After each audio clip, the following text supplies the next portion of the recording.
san 2023 tɛmɛlen kɔ malidenw b'a fɛ ka san 2024 kɛ hɛrɛ basigi jɛ ka baara bɛn kɔnɔ dun ka fa ani fɛn wɛrɛw bi jamanaden dɔw y'u ka jigiya n'u ka laɲini di ka ɲɛsi san 2024 ma VOA Bambara ka gɛrɛn kɔnɔ tema moi ala ko mona ka ko me ka mun ka kala de ne tɔgɔ ko Yɔrɔ Kulubali san 2024 na maliyɛnw ka ɲɔgɔn lamɛn u ka ɲɔgɔn faamu bɛn ka sabati kelenya ka sabati an ka ɲini an ka jamana ɲɛtaga an ka dusukun ta an kana kɛ da la foyi an ka kɛ ni ŋaniya yira ye an na waleya ye a n'a taama siraw ye parce que an bɛ yɔrɔ min na komi bi ni jamana tɛ yen mɔgɔ tɛ yen dɛ ni jamana ma basigi sɔrɔ foyi tɛ yen dɔw bolo dun ka fa kan ka bila fɛn bɛɛ ɲɛ ne tɔgɔ Siriki Jara bon ne hakilina mi o hakili to dun ka fa la pour que jamanadenw kana muruti parce que ni dun ka fa ma sabati an bɛ mɔgɔ bɛ muruti dɛ. Bon ne tɔgɔ Usman Jara bon ne ye bolola baarakɛla ye ne yɛrɛ bolo mun kan ka kɛ pour Mali ka se ka basigi sɔrɔ Mali ka se ka lafiya sɔrɔ o ye baloko yɔrɔ ye ni dun ka fa tɛ diɲɛ yɔrɔ yɔrɔ a man di quoi mais o bɛɛ n'a ta an b'an sabali an ka mɔgɔ ninnu kɔrɔ ba parce que o bɛ fɛn dɔ de la n'an fana m'o jateminɛ ba parce que a mɛn o mɛn hɛrɛ bɛna ɲɛfɛ quoi. Madame Kanute Janabu Traore ka fan fɛ ale jigi b'a kan ko san 2024 bɛna diya ka tɛmɛ salon ta kan. An bɛ dugawu de kɛ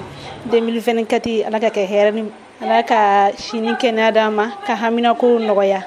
ala ka bɛɛ lajɛlen sɔn de 2023 o ka taa ni kɔlɔlɔ bɛɛ 2024 in ka kɛ hɛrɛ mugu surulen ye.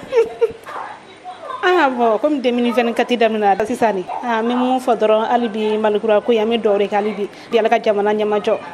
u ka Mali yɛrɛ de yɛlɛma ka changer Mali ko ya ka sigi a kɔrɔlen ma ka tɛmɛ o yɛrɛ kan yɛrɛ Mali ka diya tama o de ka di ne ye. O kɔfɛ dɔw fana hakilina ye ko kalata kuma tɛ sisan ye fo ka taa sɔrɔ jamana ba sigira ka ɲa.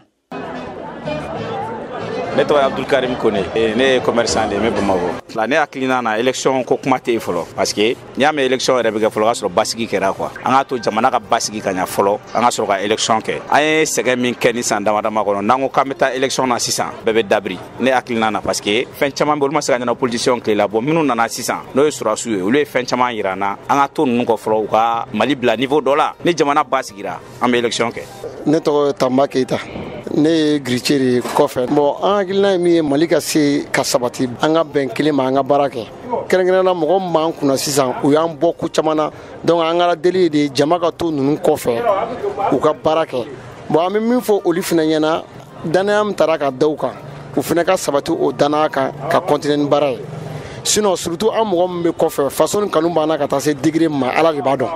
mɔgɔ caman bɛ kɔfɛ o yɛrɛ pɛrɛnnen don jamana nali kama. Nin bɛ VOA Bambara ka bi gɛrɛn kun cɛ min lasera aw ma Abiba Nango Traore fɛ ka bɔ Bamakɔ.